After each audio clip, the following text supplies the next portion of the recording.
असलामुअलैकुम। मेरा नाम जी अमजद है जी। मैं ट्रक तो ड्राइवरी करता सा तो रस्सा पाने उत्ते गिर गया सा। बड़ी उचाई होंदी उसकी ते लत्त टुट गई सी। 2 साल 3 हो गए ते बंगारी हाँ ते कोई आसरा नहीं है।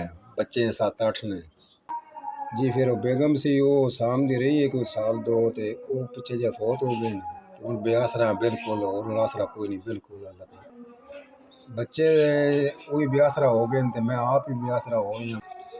ते जदों दी जी लत्त टुटी है ना जी उस दिन दा घर समझो मुद्दा जा पे है ते हुण बिल्कुल बेआसरा कोई आसरा नहीं है। मेरे जे मजदूर बंदे दा गुजारा बहुत औखा हो गया। उतो महंगाई बहुत ही ज्यादा है। 7-8 बच्चे ने ते बड़ा औखा वक्त गुजार रहे हैं जी। कोई आसरा नहीं है।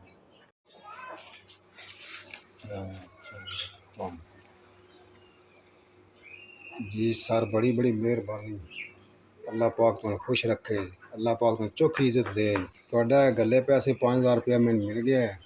अल्लाह पाक तुहानू चोखा चोखा रिजक दे। अल्लाह पाक तुहाडे राह न्यारे करे ते अल्लाह पाक तुहानू खुश रखे।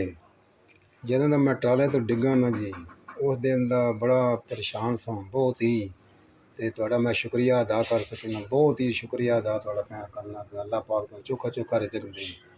बच्चों का चलो थोड़ा आसरा बन गया है। शुक्र है उस मौला का लख लख जिहड़ा तुसां आसरा कीता है साडे नाल। बहुत ही तुहाडी मेहरबानी है।